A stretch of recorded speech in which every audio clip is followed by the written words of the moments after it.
ఓం శ్రీ గురుభ్యో నమః. శ్రీ శివమహాపురాణము 29వ భాగము. స్కందోత్పత్తి.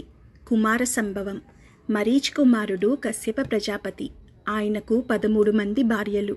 ఈ 13 మంది దక్ష ప్రజాపతి కుమార్తెలు. కశ్యప ప్రజాపతి భార్యలలో దితి అదితికి ఉన్నంత ప్రాశస్త్యం మిగిలిన భార్యలకు కనపడదు. దితి భావనలు శ్రీమన్నారాయణుని దుష్ట శిక్షణకు అనేకమైన అవతారములు తీసుకునేటట్లుగా చేశాయి. దితి యందు మార్పు రాలేదు. కాబట్టి ఇప్పుడు తేడా క్షేత్రమునందే ఉంది. ఇప్పుడు మరలా బిడ్డలు కావాలని కశ్యప ప్రజాపతిని అడిగింది. నాకు ఇంద్రుడిని చంపే పిల్లవాడు కావాలి అని. అప్పుడు కశ్యప ప్రజాపతి నవ్వి, నీ కోరిక తీర్చగలవాడిని నేను కాదు, ఈశ్వరుని సేవించు. నీవొక గొప్ప తపస్సు చెయ్యి. తపస్సు చేస్తున్నప్పుడు ధర్మంలో లోపం రాకూడదు. నీకు బిడ్డ పుట్టే వరకు అలా ఉండగలిగితే నీకు ఇంద్రుడిని సంహరించగలిగిన కుమారుడు పుడతాడు అని చెప్పాడు. ఆవిడ లోపలి కశ్యప ప్రజాపతి తేజము ప్రవేశించింది. ఆవిడ గర్భిణీ అయ్యింది. లోపల గర్భం పెరుగుతోంది. ఇది ఇంద్రుడికి తెలిసింది.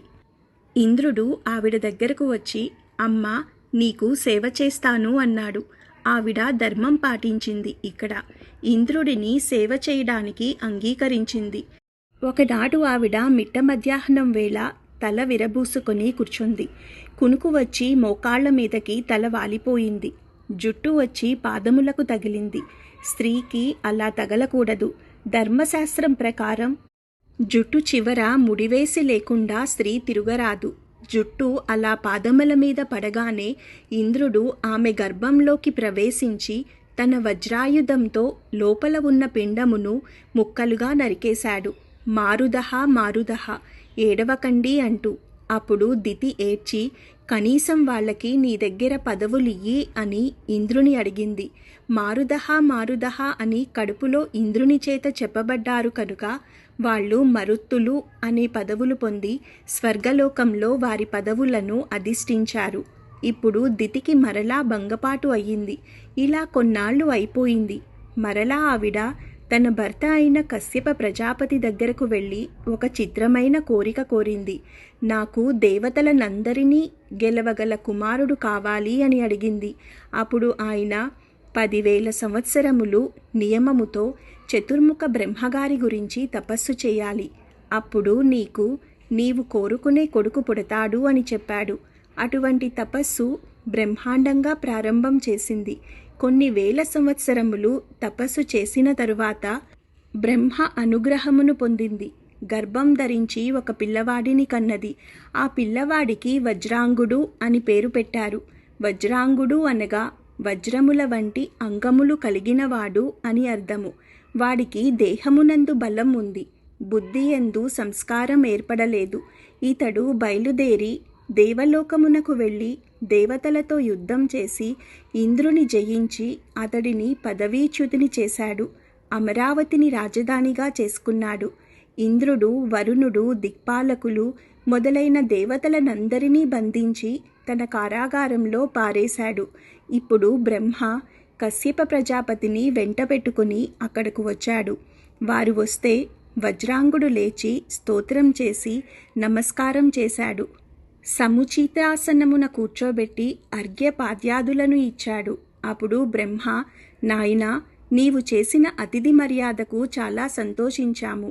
కానీ దిక్పాలకులకు పదవులను నేను ఇచ్చాను. నీవు వాళ్లను పట్టుకువచ్చి కారాగారంలో పడేశావు. నువ్వు విజేతవే, అందులో సందేహమేమీ లేదు. కానీ వాళ్ల పదవులు వాళ్లను చేసుకొని అని చెప్పాడు. వాళ్ల మాట మీద వజ్రాంగుడు ఇంద్రుడిని, తాను బంధించిన ఇతర దేవతలను విడిచిపెట్టాడు. వజ్రాంగుడు బ్రహ్మతో ఇలా అన్నాడు, మహానుభావా, అనుకోకుండా ఈవేళ నా కోసం ఇలా వచ్చావు. నేను నిన్ను ఒకటి ప్రార్థన చేస్తున్నాను. అసలు మనశ్శాంతికి ఏది కారణమో, ఏది నిజమైన తత్వమో, ఏది తెలుసుకోవాలో అది నాకు ఒకసారి దయచేసి బోధ చేయవలసినది, ఉపదేశం చేయవలసింది అని అడిగాడు. ఇటువంటి కోరిక కోరేసరికి ఆయన పొంగిపోయి, నాయనా, నీవు ఎల్లప్పుడూ సత్వగుణమును పట్టుకొని ఉండు, ఈశ్వరుని నమ్మి ఉండు. నీకు ఏ ఇబ్బంది ఉండదు. నీకు ఒక భార్యను ఇస్తున్నాను నేను. ఆమె పేరు వరాంగి. నేను సృష్టించి ఇస్తున్నాను, తీసుకో అని బ్రహ్మ దగ్గరుండి పౌరోహిత్యం చేసి వజ్రాంగుడికి వరాంగికి పెళ్లి చేశారు. వజ్రాంగుడు తన భార్యతో కలిసి నిరంతరం ధర్మాచరణ చేస్తున్నాడు. ఒక రోజున వజ్రాంగుడు భార్యను పిలిచి, నీకు ఏమి కావాలనుకుంటున్నావు? నీవు ఏమీ బెంగపెట్టుకోకుండా నీ కోరిక ఏమిటో చెప్పు అని అడిగాడు. అప్పుడు వరాంగి, ముల్లోకములను గెలవగలిగినవాడు, పాకశాసనుని కన్నుల వెంట నీళ్లు కార్పించగలిగినవాడు, నా కడుపున కొడుకుగా పుట్టేటట్లుగా నన్ను అనుగ్రహించు అన్నది. ఇప్పుడు వరాంగి వల్ల వజ్రాంగుడు మనశ్శాంతిని కోల్పోయాడు. పిమ్మట వజ్రాంగుడు బ్రహ్మ గురించి తపస్సు చేశాడు. బ్రహ్మగారు ప్రత్యక్షమయ్యాడు. వజ్రాంగుడు నమస్కారం చేసి, స్వామి, వరాంగి కోరిన కొడుకును ఆమెకు ఇప్పించండి అని అడిగాడు. వరాంగికి తాను కోరుకున్న కొడుకు పుట్టాడు. వాడు పుట్టగానే చాలా పెద్ద అల్లరి ప్రారంభమయ్యింది. వజ్రాంగుడు కశ్యప ప్రజాపతిని తీసుకువచ్చి ఆ పిల్లవానికి తారకుడు అని పేరు పెట్టాడు. లోకం మాత్రం ఆ పిల్లవానిని తారకాసురుడు అని పిలిచింది. తారకుడు పెరిగి పెద్దవాడయ్యాడు. వీనిని చూసి దితి, వరాంగి మిక్కిలి సంతోషపడిపోతున్నారు. వీళ్ళ కోరిక సంపూర్ణంగా నెరవేరడం కోసం తారకుడినే బ్రహ్మ గురించి తపస్సు చేసి వరమును పొందమని ప్రోత్సహించారు. ఇప్పుడు తారకుడు కూడా తపస్సుకు బయలుదేరి తపస్సు ప్రారంభించాడు. ఒక్క కాలు మీద నిలబడి కళ్ళు తెరుచుకొని సూర్యుడిని చూస్తున్నాడు. అలా 100 ఏళ్లు తపస్సు చేశాడు. తరువాత ఉగ్ర తపస్సు మొదలుపెట్టాడు. అందులోంచి ధూమం పుట్టింది. అది లోకములను కాలుస్తోంది. అప్పుడు దేవతలందరూ బ్రహ్మ దగ్గరకు వెళ్ళి, వీని తపస్సు లోకములనన్నిటినీ కాల్చేస్తోంది.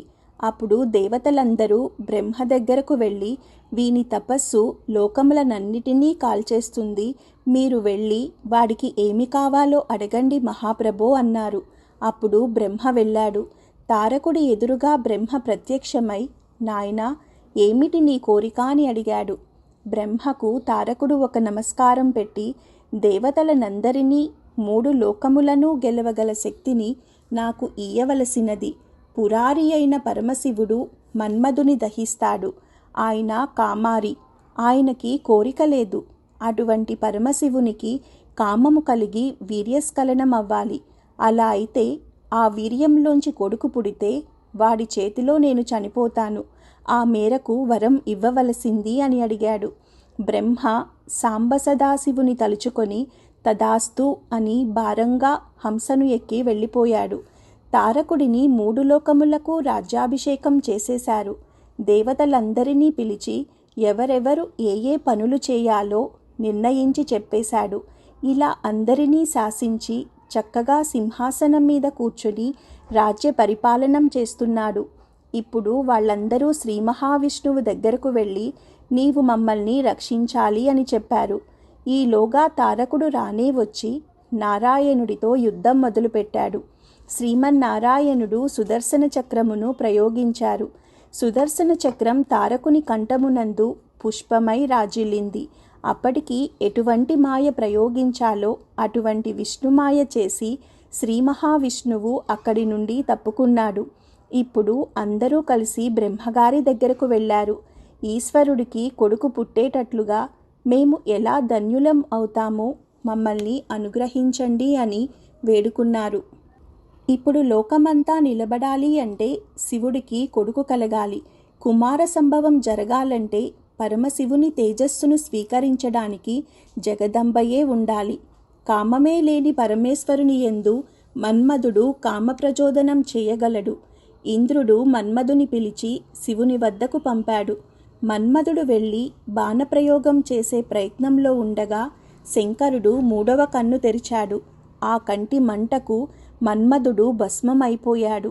ఇంద్రునితో సహా దేవతలందరూ వెళ్ళిపోయారు. రతీదేవి ఒక్కరితే భర్త పోయాడని ఏడ్చింది. ఏ మన్మధుడు చేతిలో చెరకు విల్లు పుష్పబాణములు పట్టుకుంటే శంకరుని దింపలేకపోయాడో దాన్ని అమ్మవారు స్వీకరించింది. అలా స్వీకరించినప్పుడు ఆవిడ శివకామసుందరి. అమ్మవారు వెళ్ళి గొప్ప తపస్సు చేసింది. శంకరుడు బ్రహ్మచారి రూపంలో వచ్చి తన పెళ్లి తానే చెడగొట్టుకునే మాటలు చెప్పాడు. అప్పుడు అమ్మవారు, ధూర్త బ్రహ్మచారి, శివ వ్యతిరేకమైన మాటలు విన్నందుకు ప్రాయశ్చిత్తం చేసుకోవాలి. నీ ప్రాంతమును వదులుతావా వదలవా అని అదిలించింది. అప్పుడు శంకరుడు నిజరూపం చూపించాడు. తరువాత అమ్మవారిని వివాహం చేసుకున్నాడు. పార్వతీ కళ్యాణం అయ్యింది. ఇప్పుడు పార్వతీ పరమేశ్వరులిద్దరూ తల్లిదండ్రులుగా కనిపిస్తున్నారు. కుమార సంభవం 2వ భాగం రేపటి భాగంలో. ఓం శివాయ నమః.